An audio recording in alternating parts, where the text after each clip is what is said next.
Welcome back to another week, college football holy huddle podcast. You might have saw our last video, and hopefully it took you straight to this one. You might get a 2-in-1 episode day, who knows? But here we are, and we are back to recapping last week's. That was a repeat.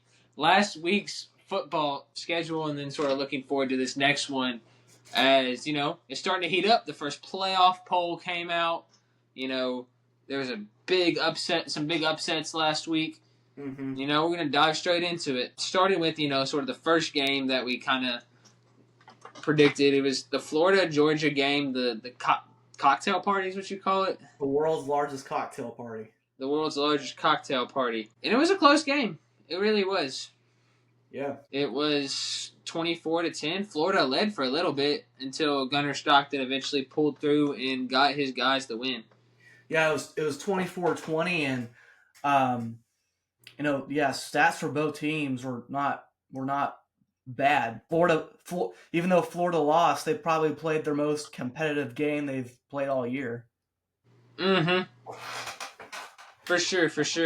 And I guess that sort of gives Florida to build on something this season. Yeah. Considering that they have been struggling a lot. Now, obviously, they can still match their record from last season, but it's gonna take a lot at this juncture. Yeah. Well, and Kirby Smart said coming in for the Georgia head coach, he said over the week before playing the game that, listen, we don't care about Florida's record. Florida has one of the most talented rosters in the country, and that they were a big team that they needed to really hone in on and lock in on. And Florida, if maybe a couple plays went their way, this might be a different conversation. I don't know about them going. I liked it at the moment, but now I kind of like, I don't know. That 1 4th down conversion that they decided to go for and they didn't get it, rather than just taking the 3 points, might have cost them a little bit of the game. But hey, you're playing against number 5 Georgia. You don't really have much to play for. I mean, it's still a kind of a long season, but you're 3-4 at that point. And so, I mean, what do you have to lose? Yeah, exactly. And that's what I want to sort of preface right there. You don't have much to lose from that standpoint. Georgia continues to be decent, I guess, good enough. And that's probably the story of this Georgia team. They're just good enough. Just barely good enough. Well, and like you just said, this isn't the first time Georgia's been down from behind and they've had to come back. It happened against Tennessee. It happened, obviously, they lost to Alabama. They had to come back against, not so good Auburn team. Obviously against Florida. So there's been a couple of games this year where their defense, I would say, they've kind of they haven't been as good as recent years, but they still got the win. But for Georgia, they're obviously they're in a college football playoff conversation. But if they want to be competing, because they want to be competing for the SEC championship, there's no doubt. But for them to get there, like I would argue that A&M and Bama are higher than they are right now. If Georgia had to play one of those two teams, I think they would lose to one of those two teams. Absolutely. Just because I don't think they're good, obviously, but I don't think they're well-rounded enough to beat a team like an A&M or Alabama right now. Or maybe even, they beat Ole Miss, so they had that head-to-head. But I don't know about the top of the SEC right now. Mm-hmm. And, yeah, it'll be interesting to look on Georgia. They're sort of those teams that just they're not getting as much publicity as they used to, just because they're just. I mean, they're playing good football, but that's to be expected with Kirby Smart as the coach. But I really want to go and sort of briefly touch on Georgia Tech getting upset by NC State. NC State won 40-36 in an absolute slugfest of a game. Yeah. And, NC State might be slaying more Giants, I don't know. They have some interesting games left on their schedule, for sure. Yeah.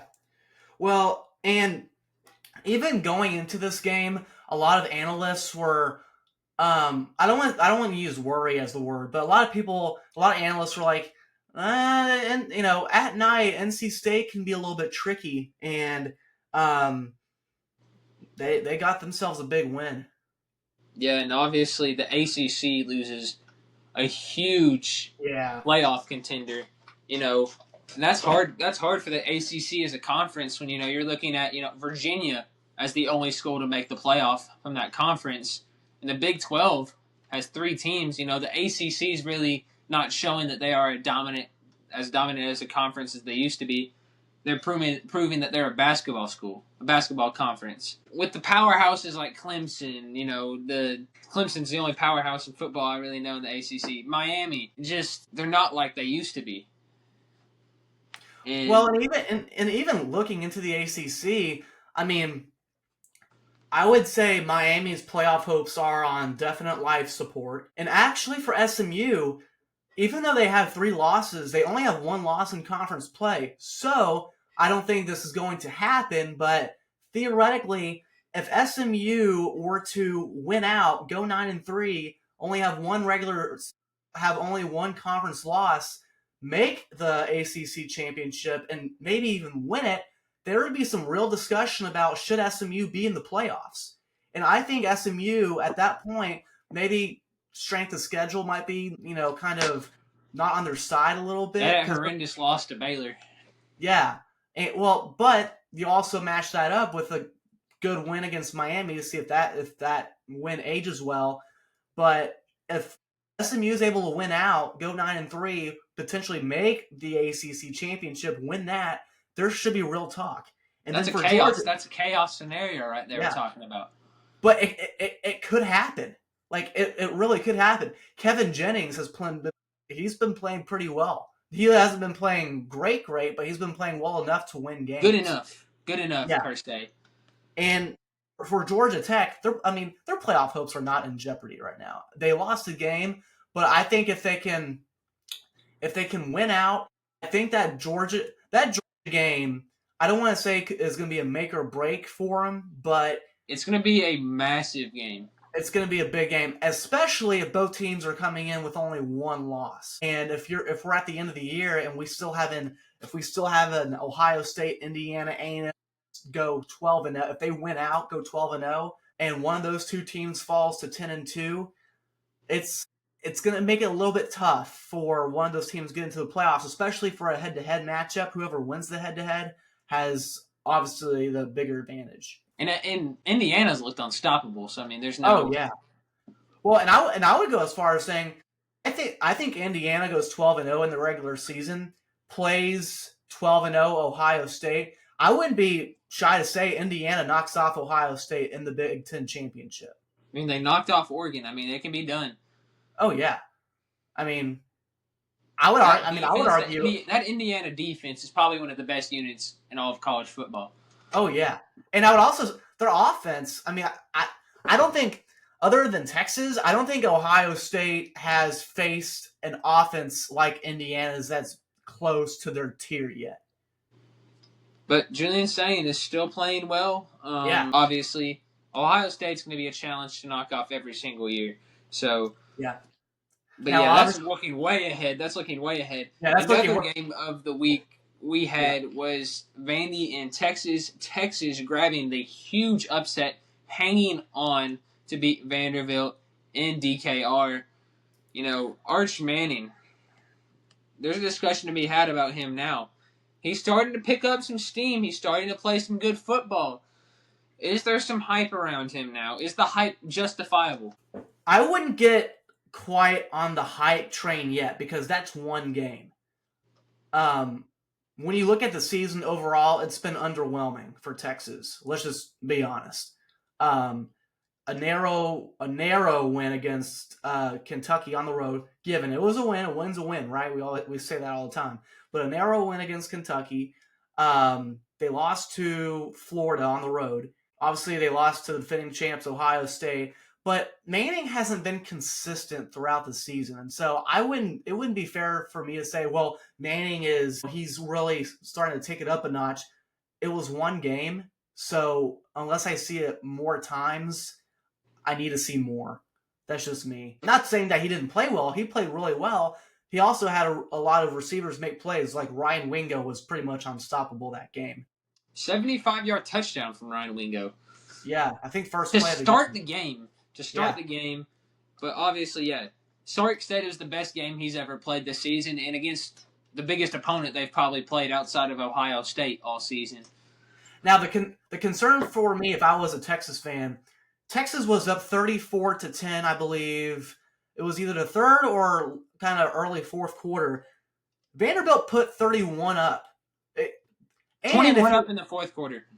And Vanderbilt was that close. Look at this, Ethan. This close from getting a potential onside kick. When I looked at the replay from the onside kick, it looked like one of Vanderbilt's players just barely touched it and went out of bounds. If that thing wouldn't have gone out of bounds, Texas would have been in trouble. It would have been disastrous. So Texas needs to, where they want to go, they have to finish games because they did not finish against Vanderbilt. So, but given said, Texas probably had their best game of the season. Arch Manning probably had his best game of his career for Texas, potentially. But yeah, and then on the other side, Vanderbilt, I mean, it was a tough loss on the road, but I wouldn't necessarily count them out. Kind of looking forward a little bit. You know, they have Tennessee last week of the season. I think Tennessee is a winnable game for them, even though they go on the road. We saw what kind of the struggles they had on offense against Oklahoma. They could very well have the same struggles against Vanderbilt on offense as well. So Vanderbilt is not out of the conversation, but it was a tough loss. Yeah, definitely a tough loss. And Texas climbing up all the way to 13th in the playoff poll, which is a bit of a jump for me, but obviously they have a great resume playing in the SEC, and it's just going to continue to do that for them as well. I'll sort of briefly touch on this. SMU did beat Miami in overtime. Miami made a couple crucial mistakes. This does not mean Miami's season is over by any stretch of the imagination. It's just going to be very hard for them to do anything at this juncture. Sort of go over the stats kind of briefly. Kevin Jennings passed for 365 and a touchdown. The leading receiver for SMU was Jordan Hudson. 11 receptions, 136 yards. That is impressive. And the leading rusher in that game was Mark Fletcher Jr., 16 carries for 84 yards. Yeah. Man, talk about some stupid mistakes Miami had on defense. They essentially had SMU and a potential 3-and-out and a stupid roughing the passer, I think it was like a face mask call, gave SMU a free first down, and then they score and take the game to overtime. Beck throws his third interception, kind of like on a little crossing route. Only second interception at the 1 yard line that basically gave SMU the win. But this isn't the first time Miami has started off the season hot, and now they're not able to finish the season. Yeah, they don't have those that. I think it starts with the coach. If you really think back, I think it was 2 years ago. Mario Cristobal could have taken a knee and won the game against Georgia Tech. No, he ran it. They fumbled. Haynes King had some magic. They won. I think the coach is the person to blame here for all the mismanagement, the discipline. That is the coach's job, to keep players disciplined. That is what you do in the offseason. That is what you do during practice. That's what your coach is supposed to do. He's supposed to ride your ass in practice so you don't make those mistakes. Get down here, boy! Make your ass run suicides for that, but yeah. I mean, I think it all comes down to the coach. I think Mario Cristobal is not the right fit for Miami, just because he had Cam Ward. He mismanaged that. He had probably the most talented quarterback in school history. Keep in mind, and he wasted it with a terrible defense. He's the problem. He's the problem to me. Yeah. Well, and, Beck wasn't necessarily the best coming out of Georgia, but, I mean, he's still a good quarterback in a way. But, yeah, I mean, they can't finish the kind of the middle to end of the year. They start off great. They look like, they were number 2, I think week 4 or week 5 or something, and then they fell against Louisville, which is they're a pretty good team right now. Yeah. And just a rough loss for Miami. Yeah. And sort of moving on to the Oklahoma versus Tennessee game. Oklahoma gets a massive win against the Tennessee Volunteers, and you thought I was absolutely crazy for picking against the Volunteers. Well, Bad Tennessee, defense. yeah. Bad defense is all I have to say. John Mateer didn't do anything crazy, but he won the game, and Oklahoma's defense really came through. Well, Tennessee has some of the worst clock management I've seen this year. It was pretty bad. In that last play where they tried to convert on 4th and 1 on that little toss pass, that was, I mean, and I think they even took a timeout before that play even happened. That was so it didn't work at all. Yeah, Tennessee's defense is really bad. Pitiful. And, sort of an interesting storyline to look at from that game is that kicker who had the really short pants. His legs, you would think he was going to the beach with that, But your camera went down. Yeah, I know. There we go. Yeah. Who the hell wears dang booty shorts in a damn football game? I'm not trying to be inappropriate or whatever. I don't want to see your ass that tight. I don't want to see those that. damn legs either. No, I don't want to see that. You got your hairy legs that are shining under the Neyland moonlight. And I get this might be controversial, but wear your damn knee pads on your damn knees. Like shit, it's for safety. Do you want a broken knee? You could get hit in the knee. If someone doesn't block for you right, someone can come off the edge and block. It happens. Hey, have you ever heard? I just think they're insanely short shorts, and yeah, we don't need to see all that. But hey, he was rocking them. He was making field goals. He had a 55-yarder. He had a 55-yarder in those shorts. That is peak male performance. 55 yards in the booty shorts. Well, someone needs to get rid of the damn booty shorts and give him some damn knee pads to wear on his damn knees. Even the damn knee pads. Like Kirk Herbstreit said, they should get a penalty for that. Like, God, football is not a 250-yarders. Football is not a fashion show. It is an intense game. Sure, it's your choice. Do you want to blow out your knee and be out of football for the rest of your career potentially, or out for the year? That's your choice. Hey, I'm just saying. 250-yarders. I'm not questioning it at this point. They might be a little kinky and weird, but it worked because he made 250-yarders. But booty short. Yeah, he does need to change it up. I think that was a bit much, a bit excessive, but that was some peak male performance in those shorts right there. And dude, but yeah, just sort of looking at his shorts were shorter than his shorts were shorter than the shorts I'm wearing today. It's ridiculous. I don't want to see that. Wearing a dang cheerleaders are wearing on the sidelines. I mean, it's just ridiculous sometimes. But sometimes ridiculous. Sometimes ridiculous works. Sometimes ridiculous works. You got to be ridiculous sometimes. He was wearing a damn Speedo on the dang football field.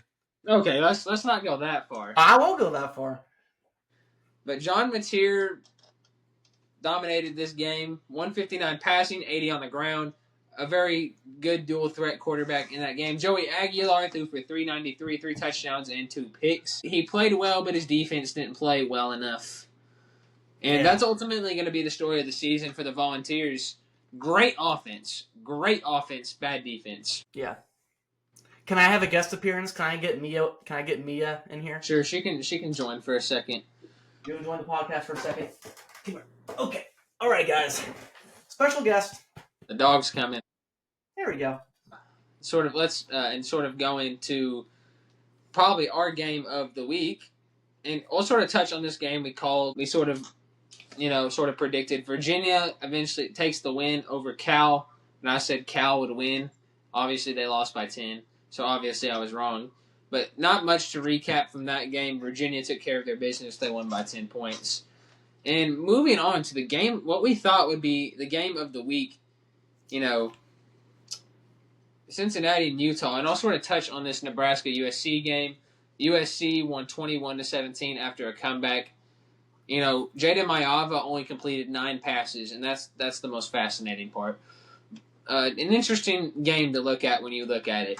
But the game of the week, Utah versus Cincinnati, and Utah absolutely demolished the Cincinnati Bearcats at their place.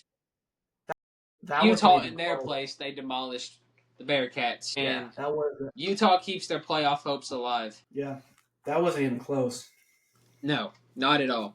Not at all. And it was just sort of one of those things where Kyle Whittingham, one of the best coaches of all time in college football history, the longest tenured head coach, gets his win at home, drops Cincinnati to 1 loss in Big 12 play. Yeah. What do you think about that? Yeah, I mean, I don't have much on that. It wasn't even really close. I mean, Cincy didn't really have any chance at that. Yeah, they didn't. Complete utter domination from Utah. 213, 2 touchdowns for Devin Dampier, while Brenton Sorsby only completed 11 passes for 221, a touchdown and an interception. Tyree Walker, 7 carries and 7 yards there. Willie Parker, 17 carries, a touchdown and 104 yards. And Davis, and the receiving yards are kind of split. Cyrus Allen, 2 receptions, a touchdown and 133. And Ryan Davis, 133 and 8 receptions and a touchdown. And Utah outgained Cincinnati 427. Yeah. Just Cincinnati's going to have to really lock in if they want to make a push for the playoff, want to make the Big 12 title game. Now, obviously, they still got a lot of season ahead of them to play with. They still got a lot of hope. But with teams like Tech and BYU, it's going to be real hard to get to the Big 12 championship at this juncture. Yeah, I don't think Cincy is going to make the Big 12 championship just because who's in front of them. I think they might lose one again down the road. Yeah, Arizona, BYU, and TCU, some pretty decently hard games in Big 12 play. And that was our Week 10 recap. Now we are moving on to Week 11 slate. And, there's a lot of interesting games here in the schedule. I sort of want to look at this slate coming up this Saturday. And the first game that really, that kind of sticks out to me is actually the Friday game tomorrow. The Northwestern versus USC game is something that really catches my eye from first glance. So, what do you think about that? And which one is that? USC versus Northwestern. I think USC takes care of business. Think so? I think coming off a good win against a decent Nebraska team on the road, I think they come back home to the Coliseum, and I think they take care of business against Northwestern. With the way Northwestern's been playing, they're sort of just squeaking by, getting these wins. 19-0 Purdue, 22-21 against Penn State. Yeah. 42-7 against ULM. 17-14 versus they're just winning close, and they're keeping games close. But I think USC's offense is high powered, and they are not gonna they're not gonna shy back from any good team. I think USC wins, but Northwestern covers the spread. Yeah, I think Miava has a pretty good game. Yeah, and sort of looking through the rest of the week on Saturday, I see a really intriguing game between Oregon and Iowa. Yeah. What do you think about that one? I think it's going to be closer than what people think. Iowa, I don't know. Iowa's like Auburn, I feel like. Whenever you go to their place and play them, you never know what's going to happen. Something completely weird could happen. Utter chaos. Although, I do like Deontay Moore and what they have offensively. Dante Moore, yeah. Dante, yeah, sorry, not Deontay. I don't know why I said that. Dante Moore. I don't know if Iowa's going to have enough firepower to keep up with Oregon. I just think Oregon's offense is just really dynamic. They have really good receivers. They can run the ball pretty well. Their defense is okay. Again, I think Iowa is going to keep it close at home. I think kind of like how Indiana did. I think Oregon pulls it out late. Yeah, and I just sort of want to mention an interesting statistic. Iowa's quarterback, Mark Gronkowski, has more rushing touchdowns than 36 FBS programs, with, I think, 12 rushing touchdowns for him on the season. Jeez. Wow. Which is more than Power 4 program Baylor, which is interesting. Yeah. And, he rushed for 3 touchdowns last week in a win against Rutgers. Very similar play style to quarterback Haynes King. They like to use him a lot on the goal line in the red zone to sort of use him at this point. And Iowa, like I said, is a tricky environment to play in. Yeah, I think it's going to be close, but I think the Ducks pull it out. The Ducks are a solid squad. They're not maybe as good as last year, but they're going to pull it out. I left my heart in Oregon. And, looking at sort of a game we really give no shine to, and a team that I feel like deserves some shine, that is, the Memphis-Tulane game at 8 o'clock prime time. Memphis is currently sitting in the playoffs right now as the best group of 5 teams. Yeah. Which is probably...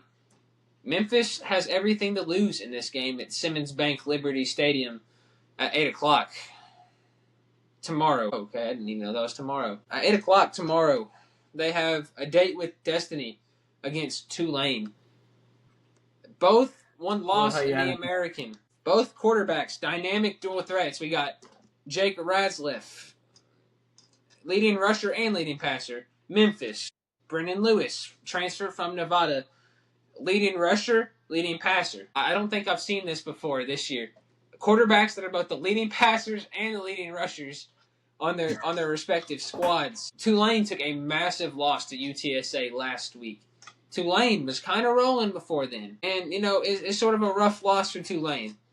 And I think they're going to come into this week sort of a little bit motivated. And I think they maybe might shock people, like, with how close the game's going to be. But I like the Memphis Tigers to get this one at home. Like the Memphis Tigers. I can't figure out if I'm going to try and throw a curveball at you today. Nah, I got Memphis. I got Memphis all the way. I got Memphis Tigers all the way. They're 8-1. They will be 9-1. And they will still be in the college football playoff selection. Discussion. Yep. And, selection, yeah, you call it. Looking at another game. A game at Memorial Stadium in Columbia, Missouri. The Aggies have a big road test against the Missouri Tigers. Now, A&M has looked like the most sure thing in all of college football this year. Do not pick against the Aggies this year because they have been rolling 8-0 overall, 5-0 in the SEC, while you have the scrappy Missouri Tigers 6-2, 2-2 in the SEC. Yeah, well, I think all I have to say is Marcel Reed. So, yeah, that's all I have to say. That's all you have to say. Yep. Nothing else? Marcel Reed. Aggies take over Columbia like they did Death Valley. And, give me the Ags. 9-0, baby. Let's keep going. Let's keep the train rolling down College Station. When I'm looking at this game, I see a very explosive rush attack by Missouri. And I think this is going to be a close game, even with Missouri's backup quarterback, sort of having to man the offense. Bo Pribula went down with injury. But on the other hand, they got Ahmad Hardy, one of the best running backs in the country thus far. 937 rushing yards and 11 touchdowns on the season so far. I think the Aggies are going to have their hands full with Ahmad Hardy, but I think the Aggies squeeze it out in the end. They win by at least a touchdown. And I might add, I don't know if you've heard of this guy named Cassius Howell, one of the best pass rushers that we have in college football. He almost has double-digit number of sacks almost tying for Myles Garrett at Texas A&M. Give me Cassius to have about 3.5 sacks in this game, and Aggies take care of business on the road, and Marcel Reetime keeps going on. Let's go, Mike Elko, baby. And, looking at the game of the week between BYU and Texas Tech at Jones AT&T Stadium in Lubbock, College Game Day is there. The biggest showdown in all the Big 12 this season. Great running back play, great quarterback play, two great offenses, and a really, really good defense on Texas. Yeah. Who do you got so far? Yeah, I'm gonna let you pick this one first. I gotta figure this out. When I look at this game, I see Texas Tech as one of the best scoring defenses in the entire country. Keep in mind, they have one of the best edge rushers in the country, and I think his name is David Bailey. Watch out for that guy. He is going to be making himself known. 11.5 sacks on the season for Bailey. He is going to be a monster against BYU. He is going to make a huge impact in this game. The senior out of Irvine, California is going to make a huge impact. We also got the mustache man, Jacob Rodriguez.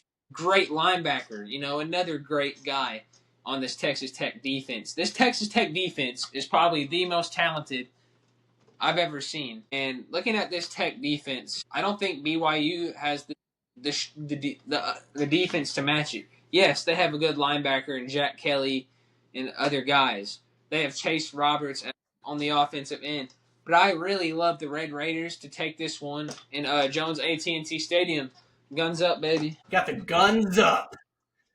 Well, down in West Texas, they got their